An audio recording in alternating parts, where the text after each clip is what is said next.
என் நண்பு சகோதர சகோதரிகளை எப்படி இருக்கீங்க? நான் ரொம்ப சூப்பரா இருக்கேங்க. 24 மீட்டர் நீளம் உள்ள ஒரு ரேப்பன் 3:2:7 என்ற விகிதத்தில் 3 துண்டுகளாக வெட்டப்படுகிறது. ஒவ்வொன்றின் நீளம் 2019 குரூப் 7 எக்ஸாம்லையும் 2019 குரூப் 1 டிஓ எக்ஸாம்லையும் கேட்டிருக்காங்க. ரொம்ப ஈஸிங்க. ஃபர்ஸ்ட் கொஸ்டின்ல 3:2:7 அப்படியே தனியாக வச்சுக்கோங்க. நெக்ஸ்ட் இப்போ 24 மீட்டர் நீளம் தானே சொல்றான், அந்த 24 மீட்டரை இப்படி வச்சுக்கோங்க. அதுக்கப்புறம் இந்த 3:2:7 ரேஷியோவில் இருக்கிற நம்பர்லாம் ஒரு முறை கூட்டுங்க. 3, 2, 7 கூட்டினா 12ன்னு வரும். அந்த 12 இந்த 24ஆல் வகுத்துருங்க. சுருக்குங்க. சுருக்குனா ஓர் 12 ஈர் 24 2ன்னு வரும். இந்த 2 எடுத்துட்டு வந்து இந்த 3ஆகுடியும் 2ஆகுடியும் 7ஆகுடியும் பெருக்குனா ஆன்சர்.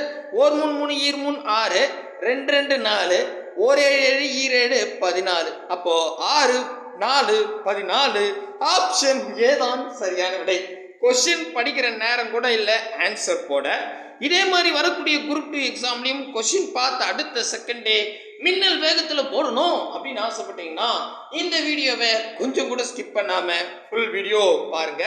வரக்கூடிய குரூப் 2 எக்ஸாமுக்கு விகிதம் மற்றும் விகிதாச்சாரத்தில் 133 கேள்விக்கு மேல முழுக்க ஷார்ட்கட்லேயே நடத்துகிறோம் அப்படின்னு சொல்லியிருந்தோம். அந்த வரிசையில் 4வது டைப் வந்தாச்சு. இதில் ஒரு 42 50 கேள்வி இருக்குன்னு நினைக்கிறேன். சரிங்களா? இன்னைக்கான கொஸ்டினுக்கான டெஸ்ட் ஆன்லைன் டெஸ்ட்டாக கீழே டிஸ்கிரிப்ஷனில் கொடுத்துருக்கேன். எந்த அளவுக்கு கிளாஸ் கவனிக்கிறீங்களோ அந்த அளவுக்கு ஒரு முறை டெஸ்ட் எழுதுறீங்க. அப்போ தான் கொஸ்டின் அண்டர்ஸ்டாண்ட் ஆகும். நான் ரொம்ப ஈஸியாக கேக் சாப்பிட்டுக்கிட்டே கொஸ்டின் போடுற மாதிரி சிம்பிளான மெத்தேடை சொல்கிறேன். ஒரு முறை கவனிங்க. ஒரு 2-3 கொஸ்டின் கவனிச்சாவே உங்களுக்கு ஈஸியாக இருக்கும். கடன்னு போட்டுடலாம். சரிங்களா? First question படிச்சிடுறேன்.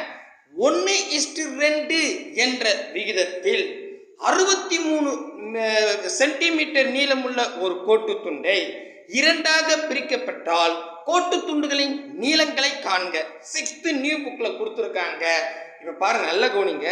அதாவது 63 சென்டிமீட்டர் நீளம் உள்ள ஒரு துணி இருக்குதான். அதை வந்து 2ஆ கீச்சிடுறாங்க.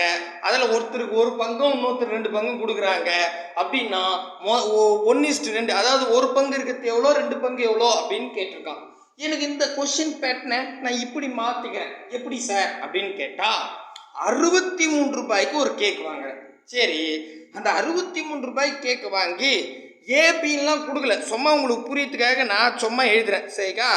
ஏவுக்கு ஒரு பீஸ் கேக்கை வெட்டி தாரேன், பிக்கு 2 பீஸ் கேக்கை வெட்டி கொடுக்குறேன். அதாவது புரியுதா? 63 ரூபாய் கேக் வாங்குறேங்க. அதை ஏவுக்கு ஒரு பீஸும் பிக்கு 2 பீஸும் வெட்டி தரேன். அப்படின்னா ஏ கிட்ட இருக்கிற ஒரு பீஸ் எவ்வளோ, பி கிட்ட இருக்கிற 2 பீஸ் எவ்வளோ? இதான் கேள்வி. புரியுதா? இந்த பேட்டர்லேயே கொண்டு போங்க, ஈஸி. போலாமா? ரைட். இப்போ நல்லா யோசிங்களேன். 63 ரூபாய் கேக் வாங்கிட்டேன். அதை ஏவுக்கு ஒரு பீஸு பிக்கு 2 பீஸ் வெட்டி தரேன். இப்போ எனக்கு ஒரு பீஸ் கேக் எவ்வளோன்னு தெரிஞ்சா ஏ கிட்ட இருக்கிற ஒரு பீஸ் எவ்வளோன்னு ஈஸியாக கண்டுபிடிச்சிடலாம். பி கிட்ட இருக்கிற 2 பீஸ் எவ்வளோன்னு ஈஸியாக கண்டுபிடிச்சிடலாம். அப்போ எப்படி சார் ஒரு பீஸ் கண்டுபிடிக்கிறது அப்படின்னு கேட்டால், இந்த ஏ கிட்ட ஒரு பீஸு பி கிட்ட 2 பீஸு, அப்போ மொத்தம் 63 ரூபாய்க்கு கேக் வாங்கணும்ல. அந்த கேக்கு எத்தனை பீஸ் போட்டிருக்கோம்? 1 2 கூட 3 பீஸ் போட்டிருக்கோம். ஆமாம் தானேங்க? புரியுதுங்களா? இந்த 3 63ல் அப்படியே வகுத்துருங்க. அப்படி வகுத்தா ஒரு பீஸ் தெரிஞ்சுக்கலாம். அவ்வளோதாங்க. அதாவது மொத்த அமௌண்ட்டை மேலேயும் அதில் எத்தனை துண்டுகள் போட்டோமோ அதை கீழே வச்சு சுருகுனா ஒரு பீஸோட ரேட் தெரிஞ்சுக்க முடியும். சூப்பர். அப்போ ஓர் 3 3 ஓர் 3 3 ஈர் 3 6 21 ரூபாய். ஒரு பீஸ் 21 ரூபான்னா ஏ கிட்ட ஒரு பீஸ் தான் இருக்கு, அப்போ 21. பி கிட்ட 2 பீஸ் இருக்கு, 21 21 42. அம்புடுதாங்க. அப்போ ஏ கிட்ட இருக்கிற ஒரு பீஸ் 21 ரூபாய், பி கிட்ட இருக்கிற 2 பீஸ் 42 ரூபாய்.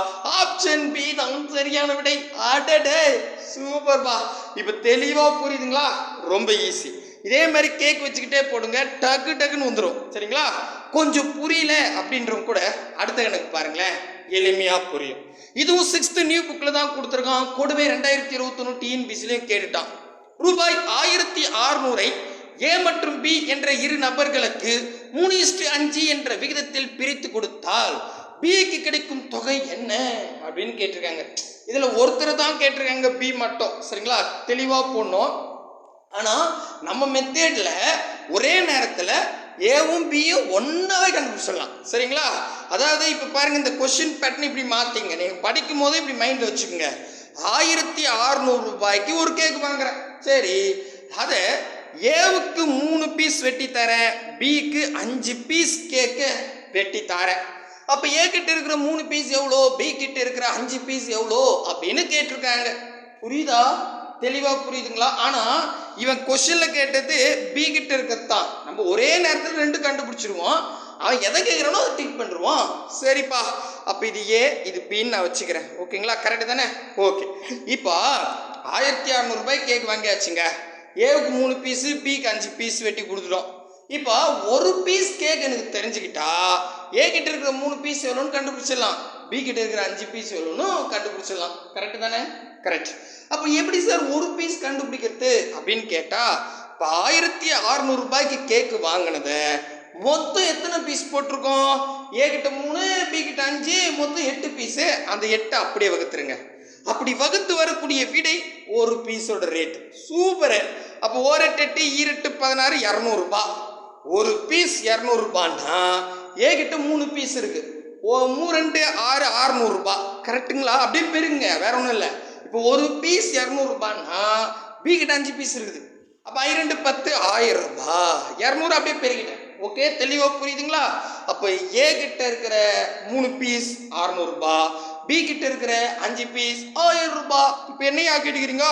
பியோட பங்கு தான் கேட்டிருக்காங்க. அப்போ ஆப்ஷன் சி 1000 ரூபாய் தான் சரியான விடை. சூப்பர், தெளிவா புரியுதுங்களா? இப்போ ஏன்னு கேட்டால் ஆக்சுவலி ஏ வந்து ஆப்ஷன்லேயே இல்லை 600 ரூபாய். கரெக்டா? மேபி இதுவாக இருந்தால் இருக்கும் 600 ரூபாயும். சரிங்களா? இப்போ பாருங்க, ஈஸியாக இருக்குதுங்களா? ரொம்ப ஈஸி தானே? கரெக்டா? கரெக்டுப்பா. அடுத்த கேள்வி போலாமா? போயிடுவோம். இந்த பாருங்க, 44வது கேள்வி. இதுவும் நம்ம இன்ட்ரோவில் பார்த்துட்டோம். ஓவராலாக சொல்கிறேன், கரெக்டாக இதுதான் பார்த்துங்க. 24 மீட்டர் நீளமுள்ள ஒரு ரிப்பன் 3:2:7 என்ற விகிதத்தில் 3 துண்டுகளாக்கப்படுகிறது. ஒவ்வொன்றின் நீளம் அப்படின்னு கேட்டான். சரிங்களா? இப்போ இது எப்படி படிக்கணும்? 24 ரூபாய்க்கு ஒரு கேக் வாங்குறேன், அதை ஏவுக்கு 3 பீஸு, பிக்கு 2 பீஸு, சிக்கு 7 பீஸு வெட்டி தாரேன். அப்படின்னா ஏ கிட்ட இருக்கிற 3 பீஸ் எவ்வளோ, பி கிட்ட இருக்கிற 2 பீஸ் எவ்வளோ, சி கிட்ட இருக்கிற 7 பீஸ் எவ்வளோ அப்படின்னு கொஸ்டின் கேட்டிருக்காங்க. உங்களுக்கு ஒரு அண்டர்ஸ்டாண்ட் ஆயிடுச்சு, புரியுதுங்களா? இப்போ போடலாம்ல, நான் இன்ட்ரோவில் சொல்லிட்டேன், ஜஸ்ட் போட்டு பாருங்க, கரெக்டாகவே வரும். அடடா, சூப்பர். இப்போ ஒரு ஹோம்ஒர்க் சம் கொடுக்கட்டுமா? இதே மாதிரி போடுறீங்களா? கரெக்ட், அப்படியே போட்டுருங்க, டக்குன்னு போடணும். 45வது கேள்வி ஹோம்ஒர்க். ரூபனும் கிருஷ்ணனும் ரூபாய் 1250 2:3 என்ற விகிதத்தில் பிரித்தால் ஒவ்வொருவரின் பங்கு தொகை அப்படின்னு 2019 குரூப் 8 எக்ஸாம்ல கேட்டு வச்சிருக்கான். இப்போ என்ன கேட்டிருக்கான்? ரூபன் கிருஷ்ணன் 2 பேர் இருக்காங்க. ரூபனுக்கு 2 பீஸ் கேக் வெட்டி தராங்க, கிருஷ்ணனுக்கு 3 பீஸ் கேக் வெட்டி தராங்க. கரெக்டா? நான் வந்து 1250 ரூபாய்க்கு கேக் வாங்குறேன், இவங்க 2 பேருக்கு 2 3 வெட்டி தரேன். அப்படின்னா கிருஷ்ணன் கிட்ட இருக்கிற 2 பீஸ் எவ்வளோ, ரூபன் கிட்ட இருக்கிற 3 பீஸ் எவ்வளோன்னு கொஸ்டின் கேட்டிருக்கான். புரிஞ்சிருச்சா? கொஸ்டின் தெளிவாயிடுச்சா? ஆன்சர் ஆல்ரெடி போட்டிங்க, ஆன்சர் சொல்றதுக்குள்ள போட்டிங்க பார்த்தீங்களா? அப்படிதான், இதுதான் விஷயமே. Option A 500 750, B 550 700, C 750 500, D 700 550. மறக்காம கமெண்ட் பண்ணிடுங்க. அடுத்ததா 45வது கேள்விக்கு வந்து விடுவோம்.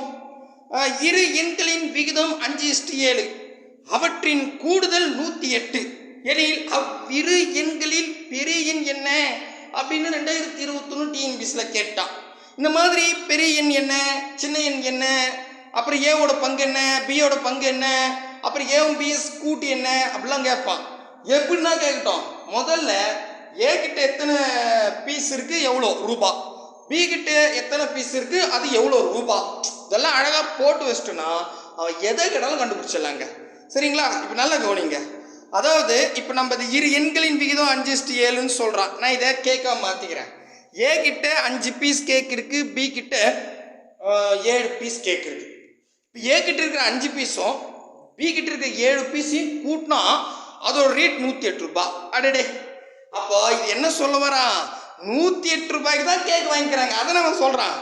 ஏ கிட்ட இருக்கிற 5 பீஸும் பி கிட்ட இருக்கிற 7 பீஸையும் கூட்டினா 107 ரூபாய் வருதான். அப்போ ஓவராலாக மொத்தமே அந்த கேக்கோட விலை 108 ரூபாய் தான். அதை இப்படி உங்களுக்கு சுற்றி வளைச்சி சொல்கிறான், குழப்பிக்காதீங்க. இப்போ புரியுதுங்களா சொல்கிறது? அப்போ 108 ரூபாய் கேக் வாங்கி ஏவுக்கு 5 பீஸ் வெட்டி கொடுக்குறேன், பிக்கு 7 பீஸ் வெட்டி தரேன். அப்படின்னா ஏ கிட்ட இருக்கிற 5 பீஸ் எவ்வளோ, பி கிட்ட இருக்கிற 7 பீஸ் எவ்வளோன்னு கண்டுபிடிக்கணும். கரெக்டா? கரெக்ட். இப்போ நான் ஒரு பீஸ் தெரிஞ்சுக்கிட்டா 5 பீஸ் எவ்வளோ 7 பீஸ் எவ்வளோன்னு கண்டுபிடிச்சிடலாம். ஒரு பீஸ் கண்டுபிடிக்க மொத்தம் 108 ரூபாய் கேக்கு. மொத்தம் எத்தனை பீஸ் போட்டிருக்கோம்னா ஏ கிட்ட 5 பி கிட்ட 7 12 பீஸ் போட்டிருக்கோம். கரெக்டா? இப்போ இந்த 12 108ஆல் வகுத்துட்டோன்னு வச்சுங்க, 108ல் 12 வகுத்துட்டோன்னு வச்சுங்க, அதான் ஒரு பீஸோட ரேட். ஓகேவா? ஓகே. அப்போ என்ன ஆகுதுன்னா எதில் அடிக்கலாம்? 3ஆம் எப்பில் அடிக்கலாம்.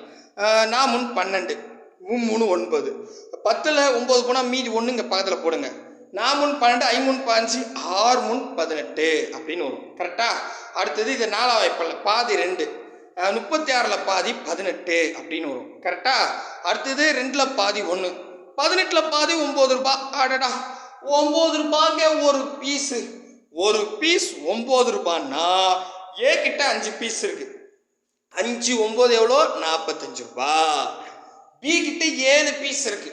ஒரு பீஸ் 9 ரூபான்னா 7 9 ஐயோ தெரியலையே, ஒன்றும் பிரச்சனை இல்லை. 70ல் ஒரு 7 கழிச்சிருங்க 63. அவ்வளோதான். புரியுதா உங்களுக்கு? ஒரு வேளை 9ஆம் வாய்ப்பாடு தெரியலனாவே இப்போ 10 7 அதாவது 7 கூட 9 பெருகணும். 7 கூட 9 பேருக்கு தெரியலனா 7 கூட 10 பெருகிடுங்க 70ன்னு வரும். அதே நம்பரை கழிச்சிருங்க. புரியுதுங்களா? புரியுதா இல்லையா? புரியலையே என்னங்க நீங்கள். இப்போ 7ன்ற எண்ணை நான் 9ஆல் பெருகணும். எனக்கு 9ஆம் வாய்ப்பாடு தெரியாத பட்சத்தில் இதை 10ன்னு போட்டுங்க. 10 எதை பெருகினாலும் அப்படியே 0 சேர்த்துக்கணும். இதுதான் 70ன்னு வரும். இதே 7 வகுத்துருங்க, கழிச்சிருங்க 70ல் 7 கழிச்சா 63. அவ்வளோதான். இதான் 9ஆம் வாய்ப்பாடுக்கான ட்ரிக்கு. சரிங்களா? அப்போது ஏ கிட்ட 45 ரூபாய்க்கு இருக்கும், பி கிட்ட 63 ரூபாய்க்கு கேக் இருக்கும். இப்போ என்ன கேள்வின்னா பெரிய எண்ணெய் 45 ரூபா பெருசா 63 ரூபா பெருசா? 63 ரூபாய் தான். அப்போ ஆப்ஷன் ஏ தான் சரியான விடை. பாருங்க தெளிவாக வருது. ஆடாடா ஜாலியாக இருக்குதுப்பா. அடுத்தது போலாமா? போயிடுவோம். அடுத்தது 2021 டிஎன்பிசியில் கேட்டிருக்கான். 3 எண்களின் விகிதம் 10:15:24 மற்றும் அதன் கூட்டுத்தொகை 196 ரூபாய் எனில் அந்த எண்களின் சிறு எண்ணை கண்டுபிடி அப்படின்னு சொல்லிட்டான். ஸோ இப்போ நம்ம 3 கண்டுபிடிச்சிருவோம். அதில் எது சின்னோ அதை டிக் பண்ணிடுவோம். ஒரே நேரம் தான் ஆகும். சரிங்களா? இந்த மெத்தேடில் ஒரே நேரம் தான் ஆகும் 3மே கண்டுபிடிக்க.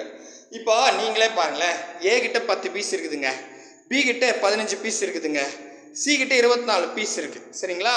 ஸோ இது மொத்தத்தையும் கூட்டினா அதோட ரேட்டு 196 ரூபான்றான். அப்போது அது முழுமையான ரேட்டு தான் அப்படி சொல்லியிருக்கான். கரெக்டாக? ஏன்னா அவன் பாருங்க கூட்டுத்தொகை 96. அப்போ ஏ கிட்ட இருக்கிற 10 பீஸு, பி கிட்ட இருக்கிற 15 பீஸு, சி கிட்ட இருக்கிற 24 பீஸு எல்லாத்தையும் கூட்டினா அதுதான் 196 ரூபாய் ரேட்டு வருது அப்படின்னு சொல்கிறான். சரிங்களா? அப்படின்னா ஏ கிட்ட இருக்கிற 10 பீஸ் எவ்வளோ, பி கிட்ட இருக்கிற 15 பீஸ் எவ்வளோ, சி கிட்ட இருக்கிற 24 பீஸ் எவ்வளோன்னு கண்டுபிடிப்போம். இதில் நான் சின்ன நம்பர் தான் கேட்டிருக்கான். இருந்தாலும் நம்ம இந்த நேரத்தில் எல்லாத்தையும் கண்டுபிடிச்சிக்கிட்டா தான் ஈஸியாக இருக்கும். கரெக்டா? இப்போ எனக்கு ஒரு பீஸ் தெரிஞ்சிருக்கணுங்க. அதாவது மொத்த அமௌண்ட்டு 196 ரூபாய் கேக் வாங்கி வரேன். அது ஏக்கு 10 பீஸு, பிக்கு 15 பீஸு, சிக்கு 24 பீஸ் வெட்டி கொடுத்துட்றேன். இப்போ ஒரு பீஸ் எவ்வளோன்னு தெரிஞ்சுக்கிட்டா 10 பீஸ் 15 பீஸ் 24 பீஸ் கண்டுபிடிச்சிடலாம். கரெக்டா? அப்போ நான் ஒரு பீஸை கண்டுபிடிக்கணும்னா முதல்ல இது எல்லாத்தையும் கூட்டணும். 10 15 24 கூட்டினா 49ன்னு வருது. கரெக்டா? இந்த 49 196ல் 49 அப்படியே கீழே வகுத்துருங்க. இப்போ இதை சுருக்கி வரக்கூடிய விடை ஒரு பீஸோட ரேட். இது 7ஆம் வாய்ப்பில் அடிக்கலாம். 7 7 49 ஓர் 7 7 7 14 அவ்வளோதானே. மீதி வராது. 3 21 வருது. அப்போ 14 போகும், மீதி 5 இருக்கும். இப்படி போட்டுங்க. 5 போட்டால் 7 49 8 7 56. கரெக்டுப்பா. பாருங்க, ஓர் 7 7 7 14 4 7 28. அப்போ ஒரு பீஸ் 4 ரூபா. ஆடாடா, ஒரு பீஸ் 4 ரூபான்னா 10 பீஸ் எவ்வளோ? பைத்தாங்க 40 ரூபா.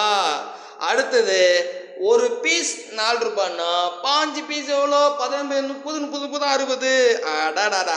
அடுத்தது ஒரு பீஸ் ரூபான்னா 24 பீஸ் எவ்வளோ? 24 24 48 48 48 96. அப்போ 40 ரூபா 90 ரூபா 40 ரூபா 60 ரூபா 96 ரூபா. ஓகேவா? கரெக்டா? மேபி இப்படியே கூட கேட்பான் கொஸ்டின். 3 எண்கள் என்னன்னா 40 60 96ன்னு போட்டுக்கலாம். ஆனால் அவன் என்ன கேட்டான்னா சிறிய எண் கேட்டிருக்கான்.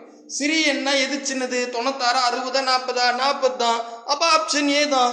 ஆடாடா எப்பா சாமியா செம ஈஸியாக இருக்குதுப்பா அப்படின்னு நீங்கள் தான் கமெண்ட் பண்ணோம். ஆமாம், இவ்வளோ உயிர் குத்து எடுக்கிறேன், ஒரு கமெண்ட் கொடுமா பண்ண மாட்டீங்க?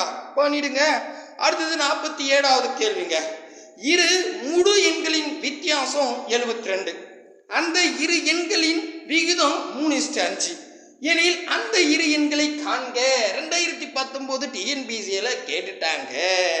என்னையா சொல்ல வரான் அப்படின்னு கேட்டா, இப்போ ஏ கிட்ட 3 பீஸு, பி கிட்ட 5 பீஸ் கேக்கு வெட்டி தர. சரி, இப்போ இவன் என்ன சொல்றான்னா, ஏ கிட்ட 3 பி கிட்ட 5, இவங்க 2 பேர் வித்தியாசம்னா கழிக்க சொல்றான். அப்போ 5ல் 3 கழிச்சா 2 பீஸ் வரும். இந்த 2 பீஸ் தான் 72 ரூபான்னு சொல்ல வராங்க. இப்போ புரியுதா? தெளிவாக புரியுதுங்களா? அதாவது இரு முழு எண்களின் வித்தியாசம் 72ன்னு சொல்லிட்டான். அந்த எண்களோட விகிதம் 3:5ன்ட்டான். அப்போ அந்த இரு எண்கள் என்னன்னு கேட்குறான். குழப்பிக்காதீங்க. அதாவது என்ன சொல்கிறான்னா, ஏ கிட்ட 3 பீஸ் கேக் இருக்கு, பி கிட்ட 5 பீஸ் கேக்கு வெட்டி கொடுத்துட்டேன். இப்போ நான் எவ்வளோ கேக் வாங்கன்னு கேட்டால் தெரியாது. ஆனால் ஏ கிட்ட இருக்கிற 3 பீஸையும் பி கிட்ட இருக்கிற 5 பீஸையும் நான் கழிச்சா அதோட ரேட்டு 72 ரூபா அப்படின்னு சொல்கிறான். அப்போ நான் கழிச்சு பார்த்தா 2 பீஸ்ன்னு வருது. அப்போ 2 பீஸ் 72 ரூபான்னா ஒரு பீஸ் தெரிஞ்சுக்கிட்டா கணக்கு ரொம்ப ஈஸிங்க. கரெக்டாக? அப்போ நான் ஒரு பீஸ் தெரிஞ்சுக்கினா அந்த 2 அளவு ஊற்றலாமா? ஏன்னா 2 பீஸ் 72 ரூபான்னா ஒரு பீஸ் வேணும். அப்போ அந்த 72 2ஆல் வகுத்துட்டுனா 70ல் பாதி 35, 2ல் பாதி 1 36 ரூபா. அவ்வளோதாங்க. ஒரு பீஸ் 36 ரூபான்னா 3 பீஸ் எவ்வளோ? 36 36 36 3 முறை போட 108 அப்படின்னு வரும். கரெக்டா? ஒரு பீஸ் 36 ரூபான்னா 5 பீஸ் எவ்வளோ? அப்படியே 36ல் பாதி போட்டு ஒரு 0 போட வேண்டியதுதான். 36ல் பாதி 18, ஒரு 0 போட்டால் 180. அப்போ 108 180 ஆப்ஷன் ஏதான் சரியான விடை. ஆடாடா, எம்புட்டு ஈஸியாக இருக்குது. இதெல்லாம் தெரியாமல் கணக்கு வேற கஷ்டம்னு சொல்லி போட்டனே. அத்தாடி அத்தா. சரி, ஓகே, அடுத்த கேள்வியை பார்ப்போம். 48வது கேள்வி உங்களுக்கான ஹோம்வொர்க் சம். இரு எண்கள் 5:3 என்ற விகிதத்தில் உள்ளது. அவற்றில் வேறுபாடு 18 எனில் அவ்வெண்கள். 2022 டெட் பேப்பர் 1ல் கேட்டிருக்காங்க. இப்போ என்னன்னா, ஏ கிட்ட 5 பீஸ் இருக்கு, பி கிட்ட 3 பீஸ் இருக்கு. இவங்க 2 பேரும் வித்தியாசம் கழிச்சுன்னா ஒரு நம்பர் வரும்ல, அந்த நம்பர் பார்த்தீங்கன்னா 18 ரூபா அப்படின்னு சொல்லிட்டான். அப்போ எங்க என்ன பண்ணுங்க, ஒரு பீஸோட ரேட் தெரிஞ்சுங்க. ஒரு பீஸ் ரேட் தெரிஞ்சுக்கிட்டா 5 பீஸ் எவ்வளோ 3 பீஸ் எவ்வளோன்னு கண்டுபிடிச்சிடலாம். அப்படி கண்டுபிடிச்சா ஆப்ஷன் இருக்கும். Option A 65 47, B 60 42, C 45 27, D 54 72. Comment பண்ணிடுங்க. அவ்வளோதான்ப்பா. அடுத்த கேள்விக்கு போய்விடுவோம். போயிட்டாச்சு. 49வது கேள்விக்கு வந்தாச்சு. ஒரு குடும்பத்தின் செலவு மற்றும் சேமிப்புகளின் விகிதம் 5:3. செலவு 3500 எனில் சேமிப்பு எவ்வளவு? இதுவும் பாருங்க, ரொம்ப ஈஸி, குழப்பமே இல்லாமல். அதாவது இங்கே பாருங்களேன், இப்படியே இல்லாமா, செலவுன்னு ஒரு பையன் இருக்கான், சேமிப்புன்னு ஒரு பையன் இருக்கான். சரிங்களா? செலவு கிட்ட நான் 5 பீஸ் கேக் வெட்டி தாரேன், சேமிப்பு கிட்ட 3 பீஸ் வெட்டி கொடுத்துட்றேன். சரிங்களா? எனில் இதில் செலவு பையன்கிட்ட எவ்வளோ இருக்குது? 5 பீஸ் இருக்குது. அந்த 5 பீஸ் 3500 ரூபான்னு சொல்லிட்டாங்க. அப்போ 5 பீஸ் 3500 ரூபான்னா 3 பீஸ் எவ்வளோ? இதாங்க கேள்வி. எவ்வளோ ஈஸியாக எடுக்கிறான் பாருங்க. அதுக்கு தான் இந்த கேக் மெத்தேட் வச்சுக்கிட்டோம். சரிங்களா?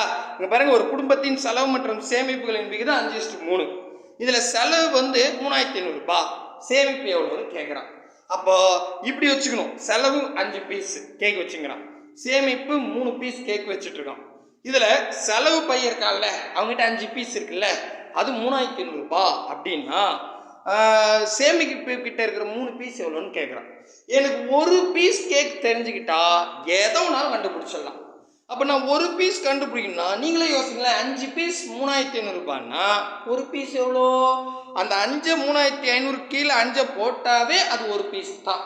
அப்போ ஓரஞ்சு 5, ஆரஞ்சு 30, 7 5 35, 700 ரூபாய். அடேங்கப்பா, ஒரு பீஸ் 700 ரூபாய்னா சேமிப்பு கிட்ட 3 பீஸ் இருக்கு. செலவு கிட்டியாது இல்லை சேமிப்பு கிட்ட 3 பீஸ் இருக்கு.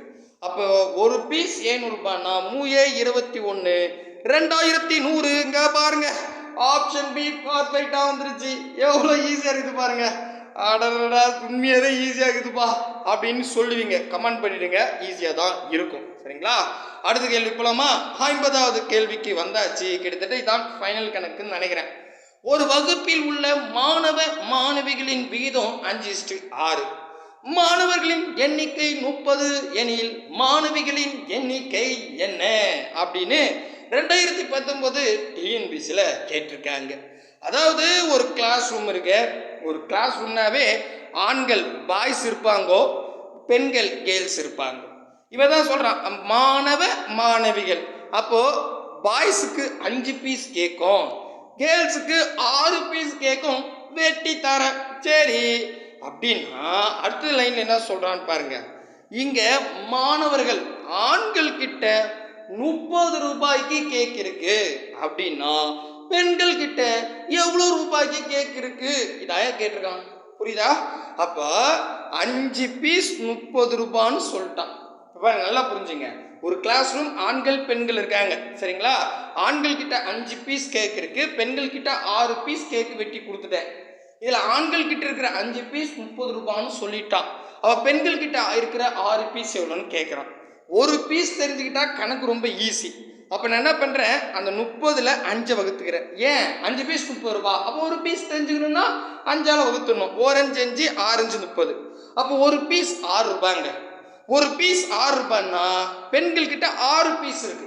6 36 ரூபாய். எங்க பாருங்க, ஆப்ஷன் ஏல இருக்கு. அவ்வளவுதாங்க, முடிஞ்சிடுச்சு. தெளிவா புரிஞ்சுட்டு இருக்குன்னு நினைக்கிறேன். 2 கொஸ்டின் ஹோம்ஒர்க் கொடுத்தனா இன்னும் 2 கொஸ்டின் கொடுக்குறேன், நீங்க ஒர்க் அவுட் பண்ணிக்கங்க. சரிங்களா? அடுத்த கேள்வி இதோட அட்வான்ஸ் இருக்கு, அது அடுத்த வீடியோவில் நான் சொல்றேன். 51வது கொஸ்டின் ஹோம்ஒர்க்குங்க. கணேஷ் என்பவர்கிட்ட 800 ரூபாய் வைத்துள்ளார். அத்தொகையை 3:5 என்ற விகிதத்தில் உமாவுக்கும் வேணிக்கும் பிரித்து கொடுக்கிறார். அப்போ ஒருவர் பெரும் அதிக தொகை எவ்வளவு, யார் அதிகமா வாங்குவாங்க அப்படின்னு 2022 டெட் பேப்பர் 1ல கேட்குறாங்க. அது அமௌண்ட்டாக தான் கேட்டிருக்காங்க. அதாவது இந்த கணேஷ் பயங்கரான்ல, அவங்ககிட்ட ஒரு 800 ரூபாய் வச்சுக்கிறான். சரி, வீட்டில் தங்கச்சி பாப்பாங்க கிட்டேன்னு ஒரு 800 ரூபாய்க்கு கேக் வாங்கிட்டு வரான். வந்தோம்னே உமாவுக்கு ஒரு 3 பீஸ் வெட்டி தரான். செல்லக்குட்டி வேணிக்கு பார்த்தீங்கன்னா கடைக்குட்டியாச்சே அப்படின்னு ஒரு 5 பீஸ் வெட்டி கொடுத்துட்றான், சின்ன குழந்தைன்னு. இப்போ 2 பேரும் அழகாக சாப்பிட்றாங்க. இதில் யாருக்கு அதிகமான பீஸ் இருக்கு? வேணிக்கு தான். கரெக்டாக 5 பீஸ். அப்போ நீங்கள் 5 பீஸ் எவ்வளோன்னு கண்டுபிடிச்சா போதும். இருந்தாலும் நீங்கள் போடும்போது 2த்தையும் கண்டுபிடிச்சி வச்சிங்க. சரிங்களா? புரியுதுங்களா? ஸோ 2த்தையும் கண்டுபிடிச்சிட்டுனா எது பெரிய அமௌண்ட்டோ அதான் answer. Actually 300, B 100, C 200, D 500. மறக்காம கமெண்ட் பண்ணுங்க.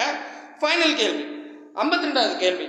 ரூபாய் 800 அன்பு ஹரி என்ற நபர்களுக்கு 2:3 என்ற விகிதத்தில் பிரித்து கொடுத்தா அன்புக்கு கிடைக்கும் தொகை எவ்வளவு அப்படின்னு கேட்குறாங்க. இது 2022 டெட் பேப்பர் 1ல கேட்டிருக்கான். மறுபடியும் சொல்றேன், நீங்க இந்த மாதிரி கணக்கெல்லாம் பார்த்தீங்கன்னா 2மே கண்டுபிடிச்சிருங்க. இப்பெல்லாம் எக்ஸாம்ல 1 கண்டுபிடிச்சிக்கலாம். சரிங்களா? அதாவது 800 ரூபாய் கேக் வாங்குறேன், அன்புக்கு 2 பீஸ் கேக் வெட்டி தரேன், ஹரிக்கு 3 பீஸ் கேக் வெட்டி தரேன். அப்போ அன்பு கிட்ட இருக்கிற 2 பீஸ் எவ்வளோ இதான் கேள்வி. நீங்க கூடவே ஹரிக்கிட்ட இருக்கிற 3 பீஸ் எவ்வளோன்னு கண்டுபிடிச்சிருங்க. நீங்க கமெண்ட் பண்ணும்போது இந்த கணக்கும் கூடவே, இப்போ ஒரு உதாரணத்துக்கு 300 ரூபாய் ஆன்சர் அப்படின்னா அதிக அமௌண்ட்டு, கீழவே என்ன பண்ணுங்க, இன்னொன்னையும் போட்டுருங்க, 2ஐயும் போடுங்க. சரிங்களா? அதே மாதிரி இதுக்கும் 2மே போட்டுருங்க. சரிங்களா? Option A 320, B 350, C 300, D 400. ஈஸியாக இருக்கும்னு நினைக்கிறேன். மறக்காம கிளாஸ் எப்படி இருக்குன்னு சொல்லுங்க. இது ஒரு அட்வான்ஸ் ஆனது அடுத்த வீடியோவில் பார்க்கலாம். அதில் ஒரு 10 கொஸ்டின் இருக்கும். அத்தோட இந்த டைப் முடிச்சுக்கலாம். சரிங்களா? பாய் பிரதர் அண்ட் சிஸ்டர். முக்கியமாக நம்ம சேனலுக்கு நீங்கள் புதுசாக இருந்தால் சப்ஸ்கிரைப் பண்ணி வச்சுக்கோங்க. கூடவே பக்கத்தில் இருக்கிற பெல் ஐக்கானை ப்ரெஸ் பண்ணி ஆல் செலக்ட் பண்ணிங்க. அப்போ தான் நம்ம போகிற வீடியோ உடனுக்குடன் நோட்டிஃபிகேஷனாக வரும்.